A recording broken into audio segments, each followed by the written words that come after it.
There was this old friend of my uncle's, a guy named Cal, who owned a cabin way out near the southern treeline in Pine Hollow. Cal had busted his leg in early December, slipping on some black ice behind his garage. He was laid up for weeks, and since no one else was going to hike up to check on the cabin, my uncle volunteered me. Said I was off school anyway and liked the woods, which was only half true. What I really liked was being left alone. So Cal gives me this old cold brass key and tells me, just make sure nothing caves in or freezes solid. You don't need to fix anything. Just look around. The guy was old school. No electricity in the cabin. No gas line. Just a cast iron stove, a well pump that groaned like it was alive, and a few oil lamps. 3 days. That was the plan. I'd bring some food, stock the stove, make a checklist of whatever needed work, and read until I fell asleep. Cal had left a couple of old paperbacks on the shelf, dog-eared westerns mostly. That kind of low-maintenance quiet felt like exactly what I needed at the time. First day went smooth. I parked at the bottom of the hill since the incline was iced over and walked up with my pack. The snow was maybe 6 inches deep, untouched except for one crooked set of deer tracks that wandered up toward the ridge. I cleared the porch steps first. Mostly powder, easy stuff, then did a once-over of the cabin, swept out a wasp nest from the rafters, found 3 small cracks in the back wall where cold air was just pouring in, took some notes, threw a couple extra logs into the stove, and was about to settle in for the evening when I noticed the cellar door. It was cracked open, just a few inches, but enough to notice. Now I hadn't touched the cellar. I knew where it was, sure, but I hadn't even walked around that side of the cabin yet. And this thing was tucked around the north side where the wind barely reached. Snow there was undisturbed, no prints, no drift lines. Still, I figured maybe the last storm jostled it, or maybe Cal had left it that way. He wasn't exactly known for being thorough. So I pulled it shut, latched the iron hook tight, and jammed the lower edge with my boot just to be sure. That night, I slept on the old cot in the main room, right next to the stove. The warmth was nice, too warm actually. I ended up shedding my coat and laying there with my boots half off, flipping through one of Cal's paperbacks. Sometime after midnight, I woke up, not because of a dream, just suddenly awake, heart already going a little too fast. I stayed there a second, listening. The fire had burned down low, casting this faint orange flicker across the ceiling beams. Then I heard it, a thud, sharp, solid, not wood settling, not snow falling from the roof. Just one short thump, like something heavy dropping onto the floorboards. I sat up holding my breath, didn't hear anything else. I got up, pulled on my boots, still half-laced, and grabbed the lantern. The cabin door was still locked from the inside. I even checked the window latches, walked the full perimeter outside, crunching through untouched snow. Nothing out of place. Not a single footprint except mine, except the cellar door. Again, it was open, not swung wide but unlatched, hanging just far enough to say you didn't do this. This time I didn't make excuses. I knew I'd latched it. I stood there maybe a full minute just staring at it, like if I looked long enough some logical explanation would come crawling out. Nothing did. I shut it tight again, jammed a split log against the bottom for good measure, and went back in. Second day was colder, the kind of cold that gets into your fingertips even when you're wearing gloves. I kept the fire burning hotter than the day before and tried to stay busy, organized the tools in the shed, counted the canned goods in the pantry, sorted through the crates cow kept stacked along the back wall, jars, rope, bundles of tarp tied with baling twine. Around midday, I took a break and walked out past the well just to stretch my legs. Stayed out maybe 30 to 40 minutes. When I got back inside, I noticed the crate of mason jars I'd left half unpacked earlier was empty, not stolen. Just reorganized. All the jars were stacked neatly on the top shelf. Clean. Lids screwed on tight. Dust wiped away. Perfect rows. I hadn't touched them. I checked the door again. Locked. Windows sealed. No one had come in, and even if they had, why the hell would someone sneak in just to tidy up my half-finished chore? I stood there for a long time, just staring at those jars. Eventually I said, "Okay, maybe you forgot you finished it," out loud, like saying it might trip my brain into believing it. That night I didn't even look toward the cellar. I kept the fire going strong, stayed under the blanket, read until my eyes started closing. Then right around 3 I heard it again. Not a thud this time. Dragging. Slow. Low. Low. Heavy. Not steps. Not steps. Not scurrying. This wasn't an animal. This was something being pulled across the floor.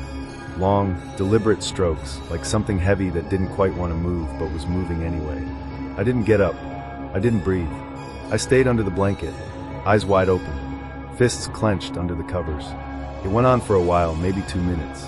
Could have been 5. Then it stopped. When I finally dozed off again, the sun was already coming up. That morning, I found a trail. Not a thick one, just a faint line dragged through the thin layer of dust on the wooden floor. It started at the cellar door and led straight to the stove. There wasn't anything missing. Nothing overturned. Just that trail. I took my foot and brushed it away. Then I kept going like nothing happened. That last day, I wanted to wrap up fast. Went into the pantry to count Cal's preserves again. Noticed a couple jars had been shifted, not much, just a few inches. When I turned around to leave, the door to the pantry was closed behind me. I hadn't touched it. It doesn't latch easily. It drags a little, and you've got to push it firm to shut it. But it was closed. No draft. No vibration, just closed. I opened it fast and stepped out into the kitchen. That's when I saw the trap door. It was pushed open from underneath, not fully, just lifted at an angle like something had nudged it and waited to see what happened. I froze. I didn't speak, didn't even swallow, just backed away, keeping my eyes on that cracked opening, waiting for it to shift again. It didn't. I packed my bag right then, left a quick note for Cal, grabbed what I came with, and decided I'd hike down to the valley before sunset, even though my ride wasn't coming until the next morning. I figured I'd wait in town, sleep on a bench if I had to. But as I stepped outside, something stopped me. The cellar door was wide open and the log I'd wedged against it, still there, still pressed tight, undisturbed, no tracks in the snow, no prints. No disturbance in the powder at all. But right there on the top step, 3 mason jars. Same kind I'd found in the pantry. Each one empty. Each one clean, spotless. Each one with a little strip of torn cloth inside, like a makeshift wick. Like someone had been trying to make lanterns. Or offerings. I didn't touch them. I didn't go near them. I just walked past. One slow step at a time. Like if I moved too fast it might notice. I shut the cabin door behind me, got back on the trail, and didn't look back. Even when the wind picked up. Even when I swear I heard that dragging sound again, just faintly behind me. I spent the night in the loft above the general store in Coldwater, curled up next to their potbelly stove. The old guy who runs the place gave me a blanket and didn't ask questions. The next morning, I called Cal, told him I wouldn't be going back up. He didn't ask why. All he said was, "I don't like to be disturbed when it's cold." Then he hung up. I never asked what it was. Never asked why the cellar never got sealed, or why nobody ever stayed more than 2 nights. And I've never stored anything underground since. I don't care how dry or insulated a basement is. Mine stays locked year-round, especially when the first snow hits. The family I worked for owned a hunting cabin way up near the Tennessee edge of the Smokies, just past a town called Elkmont. I got the job through a local outfitter, just a seasonal thing. Nothing complicated. I'd head up there to make sure the cabin was still in one piece. After storms, I'd check the roof. After heavy snow, I'd knock it off so the weight didn't cave anything in. If the road was clear, I could drive all the way up. If it wasn't, I park where the grade started to get dicey and walk the rest of the way in. It was about 1.5 miles, steep but manageable. That week, a deep freeze rolled in Sunday night. Temps dropped fast, everything iced over, and the snow from the last storm froze solid. I thought about calling in, thought about saying I couldn't make it up, but the road looked passable when I checked the Ranger cams, and I really didn't want to give them a reason to pull me from the schedule. So I went. The drive up was uneventful, just slow. When I got close, I parked just below the first switchback and hiked the last stretch. The snow was so crusted over it, hardly crunched under my boots. Air was dead still. That kind of quiet where you can hear your own pulse after a few minutes. The cabin was what you'd expect. One room, rough timber walls, a cot against the back, and a little potbelly stove in the middle. There was a shed behind it, just a lean-to nailed into the slope. That's where I kept the shovel, bags of salt, an old toolbox that probably hadn't been opened in years. When I stepped inside, I could tell nothing had been disturbed. Shutters were still latched from the inside. No signs of forced entry, no animal tracks in the snow except mine. I lit the lantern, ran through my usual checks, then went to clean out the stove like I always did. And that's when I saw them. A small stack of cassette tapes just sitting there inside the firebox. Not a trace of ash on them, not melted, not even worn looking, just perfectly intact right in the spot where a fire would have gone. At first, I just stared at them, trying to make sense of how they got there. They looked old, the plastic was yellowed, and most of the labels were worn to the point of being unreadable. I didn't touch them, just stood there trying to remember if maybe someone else had stashed them during a rental. But the place wasn't exactly a summer camp, mostly hunters, a few serious hikers. Nobody was coming up here to listen to music. The logbook didn't mention anything. No note about media, no recorded damage, no lost property, nothing. Eventually I took the stove poker and nudged one of the tapes out. The metal clicked softly as it rolled, and when I picked it up, it was warm, not hot. Just body temperature maybe, which made no sense because the stove was stone cold, no ash, no smell, no smoke marks. I had this little portable tape player in my pack, ran on AS. I kept it for music during long shifts or hikes. I wasn't planning to play the tape, I really wasn't, but something about the whole thing just felt wrong, not dramatic or spooky, just a quiet sense that I needed to know. Like if I left without checking, I'd be making a mistake I couldn't undo. So I loaded the tape and hit play. Nothing. The reels turned. The player was definitely working, but not a single sound came through. I turned the volume up all the way. Still just dead air. Not even static. I figured maybe the tape had degraded from cold or moisture. Tried another one. This one clicked when it started. Then came this slow dragging sound like someone sliding heavy boots across old wet floorboards. You could hear each step pulling up, a kind of sticky resistance in it. I shut the player off, took the batteries out just to be safe. When I looked back at the stove, the tapes were gone. I blinked, checked the hearth, checked the floor, nothing. I opened the door and stepped out onto the porch. My footprints were still the only ones in the snow. No sign anyone had been nearby.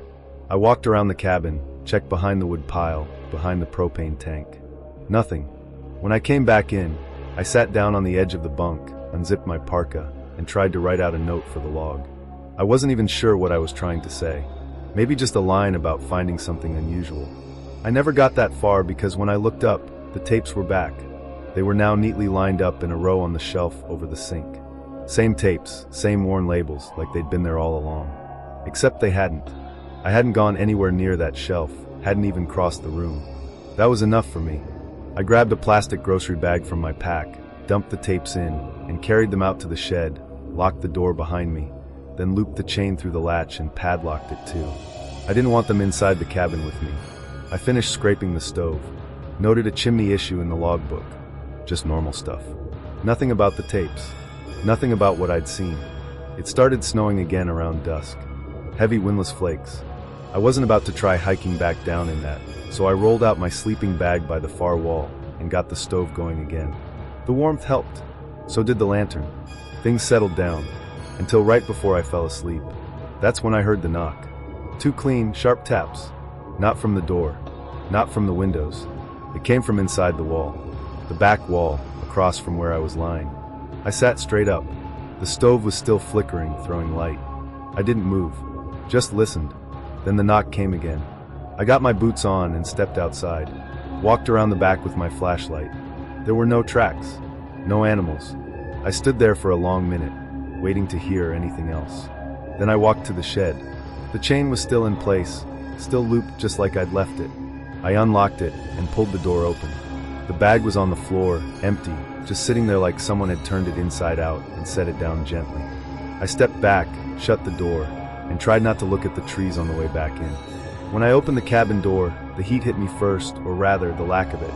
The stove was cold, not flickering down, not slowly dying out. Cold. No embers. No smoke. Just an unlit stove and a chill in the air. I didn't even take off my boots. I sat on the floor with the hatchet across my lap and waited. The rest of the night passed in pieces. Every few minutes a creak, a snap, a small thud, normal cabin sounds, except now each one made my jaw tighten. But nothing else happened. No more knocks. No movement. Just that awful waiting silence. When the first hint of light came through the shutters, I stood up and opened the logbook to jot down a quick note before I left. There was already something written there. Same page, bottom line. A short sentence in handwriting that definitely wasn't mine. Do not leave again without listening. I closed the book, slid it into my pack, and didn't look around the room again. Just packed my gear, snuffed the lantern, and stepped outside. Left the door shut behind me. When I got back to town, I told the outfitter that the road had iced over worse than expected. said I didn't feel comfortable doing higher elevation checks in those conditions. They nodded, said it wasn't a problem, reassigned me to some of the cabins closer to the park border. 2 days later, they sent someone else up to the same cabin. A guy named Matt, think younger than me. I didn't know him well. The only reason I even heard what happened is because the front desk girl mentioned it in passing, said he never made it to the cabin, turned around halfway up, and claimed he got lost. But that trail, it's a single route. One road, clearly marked the whole way. You don't get lost unless you're trying to. A few days later, I was clearing out my pack at home. Found something wedged beneath the inner flap, tucked under my spare socks. A cassette, I didn't touch it. I zipped the pack shut, walked it out behind the ranger station, and left the tape buried in the snowbank behind the maintenance shed. I didn't tell anyone. That was my last winter working above the ridgeline. I still take jobs now and then, trail maintenance, gear checks, stuff like that, but I stick to the lower valleys, below the frost line.